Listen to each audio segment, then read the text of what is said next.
What's going on, YouTube? You're back with Shades, and we're going to continue our Let's Play of Katawa Shoujo. Last time we left off, Nomiya has come to us in search of Tezuka, and that Rin is avoiding all of her responsibilities once again because she feels uncomfortable with the scenario. So now we're looking for her as well. As I push open the door, only the shadows grate me from the inside. Hey there. She's standing in the middle of the sunlit room, peering through the gaps of the curtains out into the yard. That was easy. I thought she would be in the forest or something. That's what I was thinking. Like so often before, she doesn't start or jump, just calmly waits for me to make the first move. It's as if she's trying to become a permanent part of the furniture. The teacher is looking for you.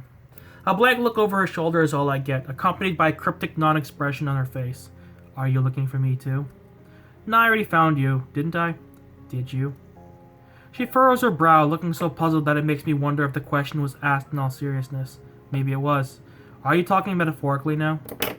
Do you mean like eels, caves, and dark, stormy nights? I'm bad at talking like that. The abruptly ended greetings give me the chance to close the door behind me and sit down on a dust-covered desktop. Rin stays standing, but at least she turns around. I soon wish she didn't, though. Her so oppressive is her expected stare. This is her place, and I'm an intruder, although a tolerated one, despite that she still waits for me to say something.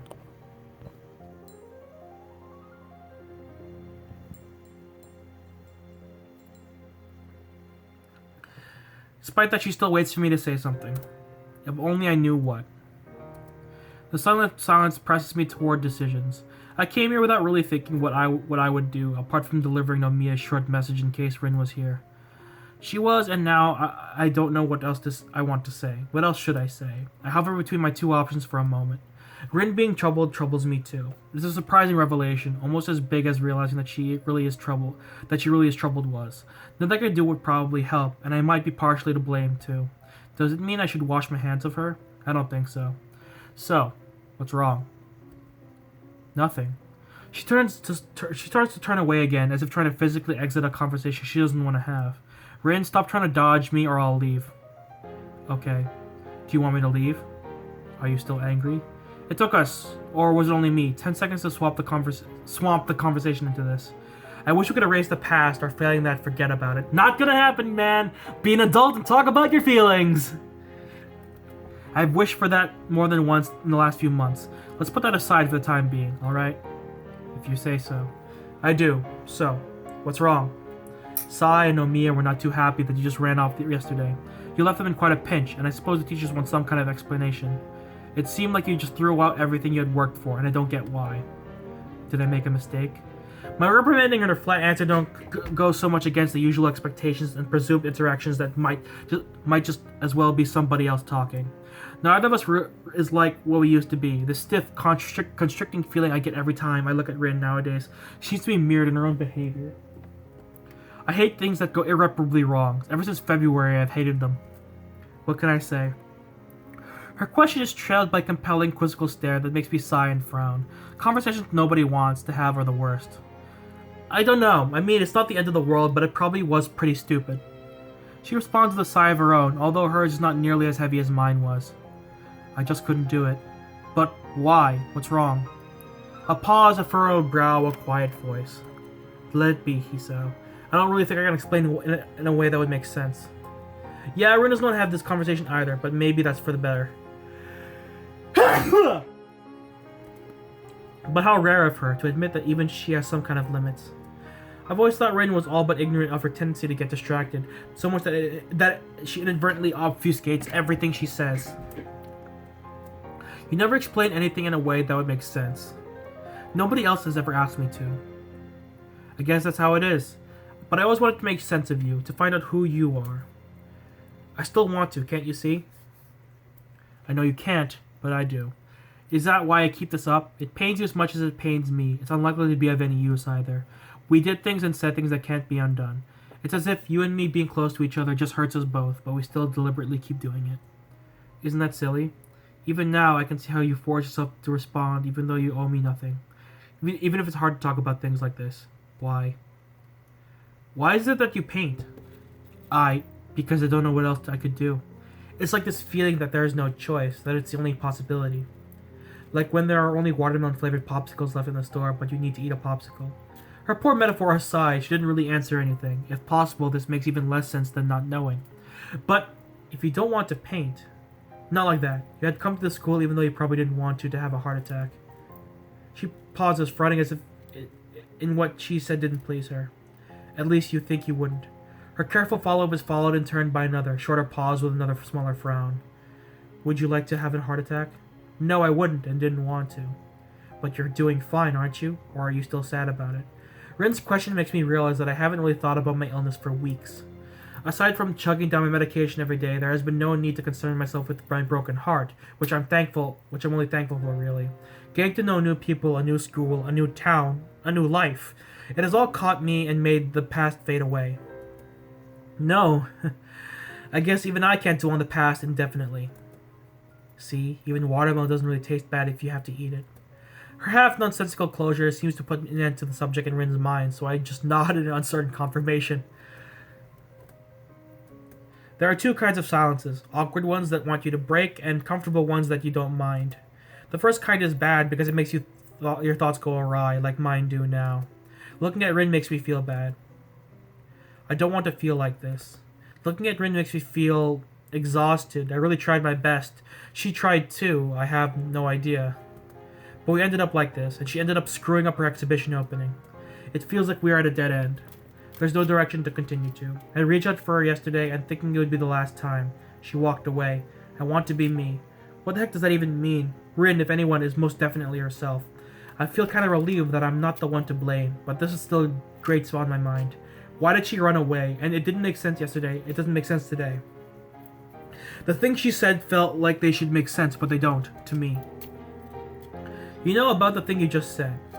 Which of them? Painting. Saya said that something like that to me before, that a true artist does not paint because she wants to, but because she must. And I've been wondering about what she said. Why do artists have to paint? My question is probably pretty stupid. At least Rin looks at me in the blank way that seems to say so. I don't know. Am I an artist? Well, you paint stuff and you have an exhibition too. I'd say you'd qualify. I still think I don't know, but okay. The thinking pause that follows seems to last for half an eternity. Unlike most people, Rin doesn't flavor her thinking pauses by body language or saying like or anything. I've noticed that I might prefer her that way. The usual way even annoys me, as if people were so infatuated by the sound of their own voice, they just have to keep making some noise, even when they are just thinking about what they could say next. Rin just comes to a full stop while she is thinking. It's disconcerting, because reacting to people spacing out is always hard, but she comes off as less obnoxious. I think I want someone to see what's inside me, not the ways doctors and serial killers do. The way that doesn't make me feel lonely. This is what you call metaphorical, you see. Please don't lecture me about self-evident things. It's not self-evident. This is self-evident. Hey, so you're presenting a painting to someone and expecting them to magically see a glimpse of your soul. It's not like that. It's just a little like that, but not really. Do you understand? I do, and I don't. You know, I feel a little bit of despair every time you ask that question. What question? About whether I understand you or not. She seems almost surprised at my clarification. Oh, it's not really a question. It's just it's one of those kind of that you don't have to answer. Rhetorical. Yes, that's the word. A question that's not a question is a rhetorical question. How nice. That reminds me, it doesn't really make sense. What kind of question is one that isn't a question? A rhetorical one. What kind of answer is an answer that doesn't answer anything? Is that a rhetorical question? You're not funny. But if you don't like it, why you like me to say something else instead? I don't have any good ones though. How about your pants are on fire? This could be our secret language. Rin's too honest to goodness silliness, made twice more ridiculous by the fact that I know she's dead serious, derails me like it always does. It's like some kind of safety lock to prevent me from becoming too much of a worrywart, dragging even my own thoughts off the ground where they should be. It makes me smile confusedly, but only on the inside. Even though the corners of my mouth are not drawn into a grin, I'm still impressed by her ease of wrecking any attempt at being serious. Could she, so she will forget and ignore things that bug her, things that could bother her? Could she, so that she will be free of whatever burden being her means? Or am I the one who feels burdened by being myself? No thanks. But still, the times when I feel that I'm on the same page as you are pretty rare. It feels like there's a huge gap, and sometimes you just go to the other side, and I don't have any way to reach you from where I am. It's like you are in some completely different place at times, even though you are right here. That's right. There's insurmountable discontinuity, an imaginary glass wall that blocks comprehension from happening. There might be such a gap between any two people, but with Rin, it feels more tangible. Rin does not react to my thoughts, not to the ones I uttered aloud, nor the ones I did not. It's even worse with art. I'm not very good at art, I admit it. I joined the art club because I thought it'd be interesting. I guess it is. I like art. I like your art too, but just like with you, I can't comprehend it. And I'm pretty sure nobody really can. This seems to worry her slightly. Do you think so? Yeah, I guess that art is meant to be interpreted, not understood. That's how I'd put it. That's a sad thought. I guess it might feel like one. Does it make you feel sad for yourself? Rin thinks about this for a while, then shakes her head surprisingly vehemently. I'm not even sure if I pronounced vehemently correctly. I just know the word. The first thing she focuses on her eyes on afterwards is me. Both of these things made me glad and relieved. That's good, isn't it? Anyway, you should go to see the teacher and apologize properly. I think he's worried about you. Can you do that? This time she nods her head. Only it's not as vehement. The hallway is empty, almost intimidating. Nomiya's office is the art classroom at the other end of the third-floor hallway. Our steps echo disturbingly. The atmosphere is unlike a normal afternoon. It feels like the school knows that nobody will be coming back for a month, too. The door is open, but not very inviting. I'll, wait outside. Nodding barely noticeably, Rin strides in without stopping and naturally without knocking. Maybe that's why it takes a few seconds before you hear the teacher's voice from inside. There you are! Hello. A conflict arises. Should I stay here or go somewhere else? I'm not even sure if I want to eavesdrop on them. Fuck it, I'm doing it! Fuck it, I'm doing it! Manners lose the curiosity, so I stay close enough to listen in. Their voices echo in the hallway, but to no matter. There's nobody around, save for me. Dear girl, what on earth were you thinking? Leaving like that on the big night. I couldn't say anything. Compared to Nomiya's scolding tone, Rin sounds awfully quiet and withdrawn. Her words seem to drown under his. I have to say, I'm very disappointed in you, Tezuka. It was no good at all. Never mind all the things I did for you, but what about Sai? What about all the things of the guests who wanted to meet you? There was nobody. Even Hisao. You have embarrassed us very badly, Tezuka. Reputation is what counts. Surely you know that. It's all right. I don't need it. Don't need? What do you think you know? Rin's replies only seem to agitate the teacher more, his voice rising with every sentence. The path of an artist is a thorny one, I'll tell you that. Thorny. You have to see the big picture. There will be bad times and good times. Things are like they are. It'll be all right even. You might think that's also wonderful and easy, but how far would you have gotten without me? I won't always be there for you. When you land on the floor of your minuscule room, you'll rent 3 weeks late, your mind blank for the 4th week straight, and you'll wish you had listened to old Nomiya a bit more. When you keep measuring how long the shadow of your chair becomes longer over the spring, because that's all your lethargy allows, maybe that's when you'll start caring about your career. That doesn't matter. Your resolve is not enough. I'm not a resolved person. You're not a resolved person? Tell me why. Why? Why did we go through all this trouble if it amounts to a mosquito shit? Oh dear, the teacher blew a fuse. He's yelling at Rin makes me feel like bystander's guilt. Had I gone with her, maybe he wouldn't have gotten so angry. If I had not let her run away, he wouldn't have gotten angry in the first place. I still could go and save her. I don't think I can. I was the same. I yelled at Rin too. I'm feeling all the more embarrassed about it now. I felt justified to vent my anger on her face just because I felt it was her fault that I was so frustrated. I was no more justified than the teacher is. A terrible silence sets upon the hallway. Rin does not have anything to say to Nomiya. Whether she has run out of answers or she knows that arguing would only make him angrier is anyone's guess. The teacher has nothing more to say either, it seems, or maybe he just ran out of breath. For a moment, I imagine the two of them are staring at each other, one full of red-hot anger and the other full of... yes, what? I can't tell how Rin feels. Not before, not now.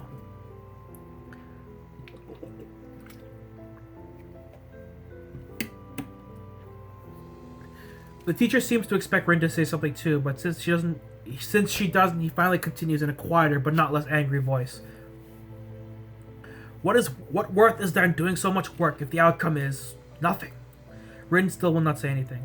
I'm sorry, I shouldn't have gotten so excited. He doesn't sound sorry at all, rather his tone is cold and sharp, like he was spitting the words out of his mouth. It seems I was expecting too much. You're not an artist after all. Yeah, not sorry at all. He storms out of the club room and down the stairs without noticing me. After he's gone, I peek carefully inside the classroom. Rin is left standing there in front of the teacher's desk. I couldn't say I am sorry. He says it. She says it to the humid air of the classroom, not to me. But since the room won't answer her, I will have to. That was unfair of him. He was angry, but still. I can't decide how to end my sentence. Disdaining the teacher feels like disdaining my own behavior from 2 days ago. Stupid, but correct in hindsight. Rin won't answer, staying petrified where she stands, so I walk up to her. She stood up for herself in a way I didn't expect that. I can't determine whether it's unbecoming or not, but either way, she did it. Against me, she never did. I sort of wish she had. Maybe I would not feel this bad then. Lately, it really seems that I've been wishing for all kinds of things. Rin? Go away. What? Why? What are you saying? You're angry with me too, right? I thought you were my friend. I thought he was too. Her voice isn't like I've heard it. It's bitter, sharp like needles, and she keeps staring pointedly at her toes. I don't think it's about that. He wanted you to become something you're not, and... I take a deep breath and finally catch her eyes in my own, locking our gazes. I'm sorry. I wanted us to be something else too, more than friends. Maybe that's why I couldn't contain myself and became so frustrated, just like the teacher did. What more? There's nothing more to me than me. This is all I am. I don't understand that. Well, the answer should be obvious, right? I remember myself thinking of the purpose of friendship, to put up with everything and anything, to be there for your friend. Did I fail as a friend, thinking it could be a stepping stone for something else? Maybe because of these thoughts, I did manage to put up with things, to keep together.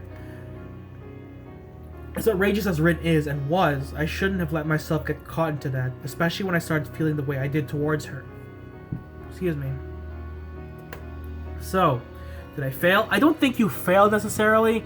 There's always going to be ups and downs to any kind of relationship, especially friendship. Because the thing is, like, that's what people think friendship is. Putting yourself emotionally on the line for other people, for the sake of other people, and like, what some people consider friendship is that a person will be there for you no matter what. For me, that's a friend. Any relationship, friendship especially, is a give and take thing. You can be there for someone, but if you're against what they're doing, you should not be there for them just because you're your friend.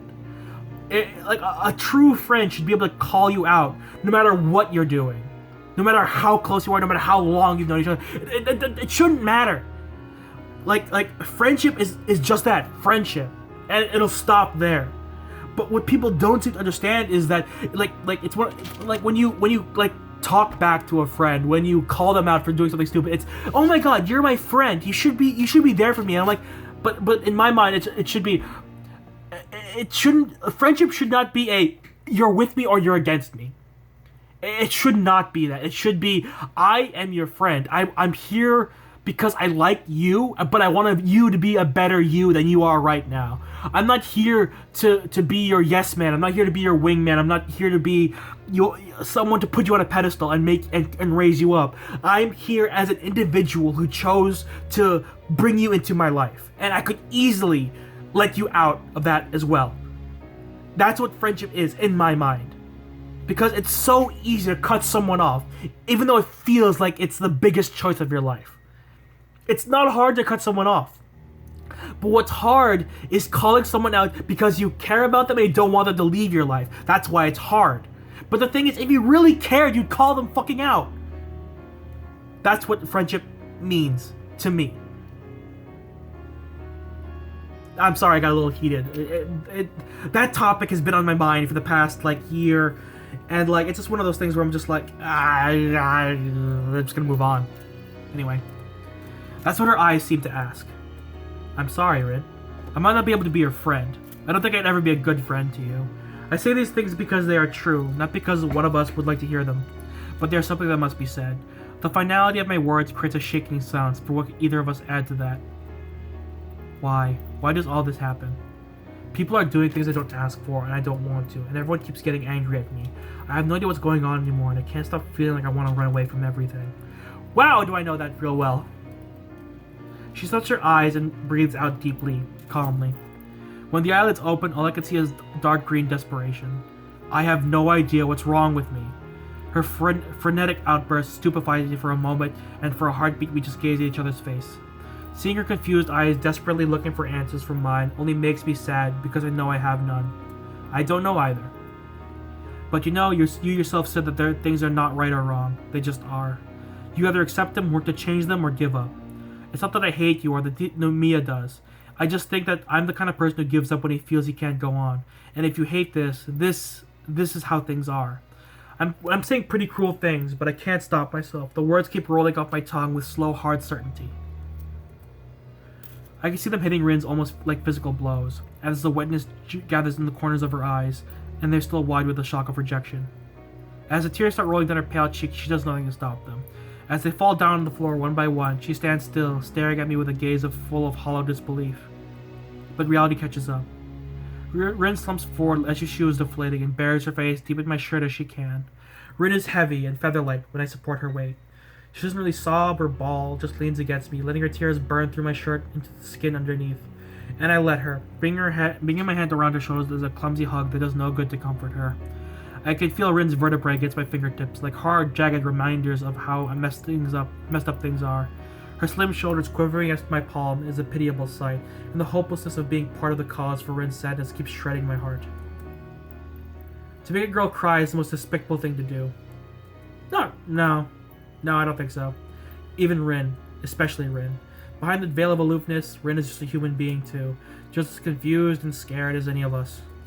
Most of the time it seems that there is no rhyme or reason for what Rin does and says, but for once I think I really understand how she feels. But no words can express it, and no words can make it better. So wordless we stay, quietly waiting for her tears to run out. Time passes agonizingly slowly. Even the lazy specks of dust floating in air seem to pause in the standstill. The obligatory wall clock is ticking distractingly from above the floor. I decide against counting the seconds because it would make them feel longer.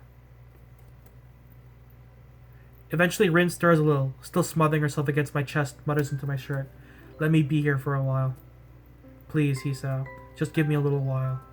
A soothing deluge spreads into my consciousness. The knowledge that while being here for Rin is all I can do for her, that's all she wants right now, even after all we've gone through. Sure. So she stays there. But I still can't bring myself to draw her closer, so I could embrace her properly. It's because doing it would make me so sad that I don't even know if I could bear it. The realization that we might never really be able to become what we want to be for another crystallizes into my mind as a diamond-hard enlightenment. The pang surges through my heart like an electric shock. It's painful. This clarity hurts. What can we be for each other? What meaning is there for us to desperately cling to each other even though it seems so futile? What should I say to Rin? How can I make her feel better? I don't know any of these things, and I fear knowing them would only hurt more. Forcefully I push all of that out of my mind because I don't want to be thinking of hurtful truths. My thoughts calm down soon enough. The sadness disperses until all that's left of me is Rin and the tender feeling of warmth and softness against my cheek. When did I fall in love with her? I can't remember, but I'm certain it was way before the warm touch of her lips with my own on that orange-colored afternoon when she was sick with the cold and I went to see her because of unclear reasons. Her carefree attitude, the air of otherness around her, all the things that make Rin herself, those things captured me with irresistible force. The way she could take in anything and everything, giving it only the value she herself placed, weighing all things fairly without prejudice, seeing the world as she wanted. This is something I could never do, and Rin was probably more of a muse to me than anything ever was to her. She seemed so free to me, truly a free spirit, while I constantly worrying about everything, seemed to be inhibited, that it was most embarrassing. Maybe that's why I latched so tightly onto Rin, trying to get inside her world that was so different from my own bleak life. Before I noticed it, that irresistible force had pulled me dangerously close to her, but turned out to be way too alien for me. I had forgotten Newton of all things. The gravitational force is inversely proportional to the square of the distance between the objects. Why are you bringing physics into this? Stop it! So if two people feel something for each other, even though feelings are not governed by the constraints of the universe, I can't help thinking that for some time now, I've been a satellite to Rin's brightly shining planet. Planet Rin. The thought makes me almost laugh. She really does seem to be from another planet, at times minus green skin and possibly some tentacles. Rawr, tentacle porn. Perhaps because of my stifled laughter, Rin pulls away and I let her go, feeling the cold when her warmth goes away, and slight embarrassment for letting my thoughts run wild like that. I credit that as Rin being a bad influence on me, while being glad at the same time that she can't read thoughts for real. Rin's bitter tears dried up, and she looks a little more like herself again. The lost look in her eye is still there, though. Her gaze wanders around restlessly before stopping at me. What happened just now? Can you tell me? What? What do you mean? I cried. She says that hesitantly, as if not believing in herself. Yes. She keeps staring at me, as if pleading guidance so that she wouldn't have to feel so lost. Why? You were sad. Is that what you want me to say? But isn't that obvious? I don't know. It feels weird to cry. What? I don't believe it. I mean, everyone does that. It's I bite my tongue before I finish my argument about normality. Norms do not apply to the reason or to the person I'm talking to. It always felt so wrong, different from what's in me, like I couldn't really tell what I felt. So I started thinking that maybe I don't know what I'm feeling. Maybe it's me who was wrong. I thought those kind of things. I thought that painting was enough because it felt like that I did at least that right. That all of that is inside me could become a picture if I tried really hard, and it could. But it doesn't feel like it's enough anymore, because if nobody else can see that, I will still be alone. Was it wrong to try? Everyone got really angry at me for that. I've rarely heard Rin say this much at once before. When she finishes, she simply shuts up, looking so neutral that it's hard to believe just what she said. I don't know what to think. Rin was desperate for someone to look at her paintings and someone see right through them into her soul, to understand her feelings, because she felt that she could not express them in any other way. How can one say whether or not that is right or wrong? Could it be that all this time she's been trying to reach out to me like I've tried to reach out to her? I sit down on a desk to think, and rest my legs that keep us both standing for a long while. I'm going to have to end the part there. I'm already over time, like, a lot for this, and I still have to export the video from my phone into this computer. So anyway, thank you guys so much for watching. This one was a really heavy episode. I honestly think that Nomiya was a bit harsh on Rin, but what he wanted for her was, like, in her best interest anyway, so it's kind of right for him to feel a bit betrayed. But anyway, thank you guys so much for watching. If you liked the video, hit the like button. If you want more videos from me or from the series, hit that subscribe button. And enjoy exiting the Shadyverse. My name's Shades, and I'll see you guys next time. Bye.